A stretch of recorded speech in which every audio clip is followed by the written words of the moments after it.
दोस्तों इस वीडियो में मैं आप लोगों को दिखाऊंगा कि जीरोधा में क्या क्या चार्जेस है। यानी दोस्तों आपको जीरोधा में क्या क्या चार्जेस देना पड़ेगा, कितना कितना चार्जेस देना पड़ेगा और कब कब देना पड़ेगा, उसका पूरी जानकारी इस वीडियो पे मैं आपको दिखाने जा रहा हूं। तो चलिए दोस्तों बिना किसी देर के वीडियो को स्टार्ट करते हैं। तो उसके लिए यहाँ पे मैं जीरोधा अकाउंट को ओपन कर लेता हूँ। जीरोधा कार्ड अकाउंट ओपन करने के बाद यहाँ से अभी सारे चार्जेस को पता करने के लिए आपको नीचे जीरोधा क्लाइंट आईडी पे क्लिक करना है। जीरोधा क्लाइंट आईडी पे क्लिक कर दीजिए। यहाँ पे क्लाइंट आईडी पे क्लिक करने के बाद आपको फंड्स में क्लिक करना होगा। फंड्स में क्लिक करके फंड्स को ओपन कर लीजिए। ओके, तो फंड्स में क्लिक करने के बाद देखिए दोस्तों आपको यहाँ पे व्यू स्टेटमेंट में क्लिक करके ही आपको पता लगाना होगा। व्यू स्टेटमेंट में क्लिक करने के बाद अभी यहाँ पे आपको कुछ स्टेटमेंट दिखने को मिल जाएगा। तो यहाँ से अभी जीरोधा का ऑल चार्जेस को पता करने के लिए आपको यहाँ पे जो दिखने को मिल रहा है आपको लेजर एक्सप्लेन, तो लेजर एक्सप्लेन में आपको क्लिक करना है। ओके, तो लेजर एक्सप्लेन में क्लिक करने के बाद आपको यहाँ पे क्रोम ब्राउजर को सिलेक्ट करके जस्ट वॉन्च करके इसको ओपन कर लीजिए। यहाँ पे ओपन होते ही सारी चार्जेस वगैरह आपको दिखने को मिल जाएगा। और यहाँ पे देखिए जब ओपन होगा तो आपको यहाँ पे नीचे दिखने को मिलेगा what do this funds statement entries mean. Okay, तो आपको अभी नीचे आ जाना है। आके अभी देखिए ये एंट्री लाइन में आपको क्या क्या चार्ज लिया जाता है वो आपको दिखने को मिलेगा। और डेफिनेशन में आपको कब कितने चार्ज, ये सब आपको क्यों कितना चार्ज वो सब आपको दिखने को मिलेगा। तो सबसे पहले देखिए net settlement for equity with statement.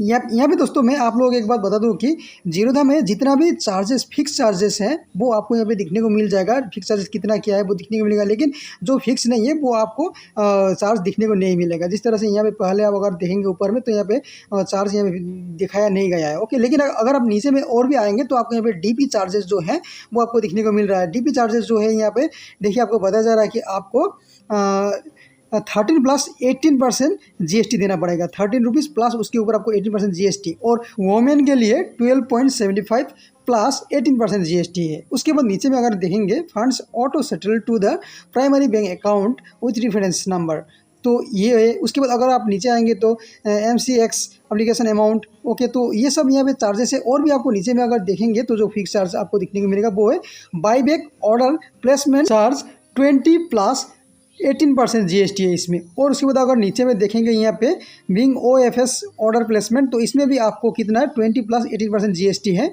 Okay, और उसके बाद अगर आप नीचे में देखेंगे और भी जो इसके चार्जेस हैं वो आपको यहाँ पे नीचे दिखने को मिलेगा। और बहुत सारी चार्जेस है जो आपको नीचे दिखने को मिलेगा। ओके, तो यहाँ पे नीचे आइए, आके आपको यहाँ पे दिखने को मिलेगा। अभी देखिए कॉल एंड ट्रेड चार्जेस, तो यहाँ पे जो है वो आपको 50 प्लस 18% GST है। आपको 50 रुपया होगा चार्जेस और उसके ऊपर जो अमाउंट है उसके ऊपर आपको 18% GST भी आपको देना पड़ेगा। ओके, तो ये है। उसके बाद अगर आप नीचे में देखेंगे देखिए पेमेंट गेटवे चार्जेस जो है 9 प्लस 18% GST।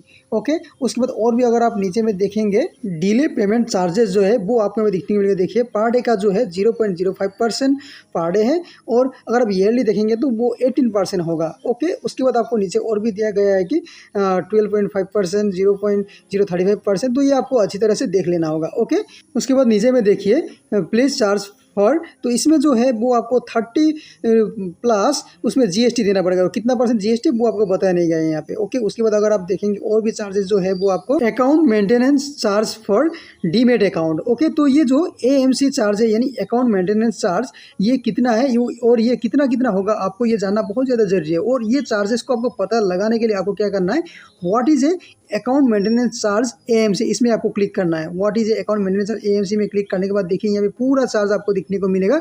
और यहाँ पे मैं थोड़ा इसको जूम कर देता हूँ और आपको यहाँ पे दिखने को मिलेगा। देखिए अगर आपका जीरोधा अकाउंट में जो होल्डिंग अमाउंट है वो अगर आपने 50,000 तक, आपने 50,000 तक का आपने होल्ड करके रखा है कोई भी स्टॉक में वैसा अमाउंट, वो आपको एनुअल चार्ज कितना है 0% है। यानी आपको कोई चार्ज देना नहीं पड़ेगा और क्वार्टरली भी आपको कोई चार्जेस देना नहीं पड़ेगा अगर आप 50,000 तक का अमाउंट होल्ड करके रखते हैं। तो अगर आप 50,000 से 2 लाख तक का आपका होल्डिंग वैल्यू है, अमाउंट है, तो आपको 100 प्लस 18% एनुअल चार्ज देना पड़ेगा। और अगर क्वार्टरली देते हैं तो 25 रुपया प्लस 18% GST आपसे लिया जाएगा। और अगर आपका होल्डिंग अमाउंट जो है वो 2 लाख का एबव है, 2 लाख से ज़्यादा है आपका डीमेट अकाउंट में, तो आपको जो एनुअल चार्ज होगा 300 प्लस उसके ऊपर आपको और 18% GST देना पड़ेगा। और जो क्वार्टरली होगा वो आपको 75 प्लस 18% आपको उसके ऊपर GST देना पड़ेगा। और भी यहाँ पे जो चार्जेस है वो आपको VSDA जो चार्जेस है वो आपको यहाँ पे दिखने को मिलेगा। Type of account, annual charges, quarterly, ये सब आपको पूरा यहाँ पे दिखने को मिलेगा। आप यहाँ पे चेक करके आपको चार्जेस वगैरह का आपको इस तरह से पता कर लेना होगा।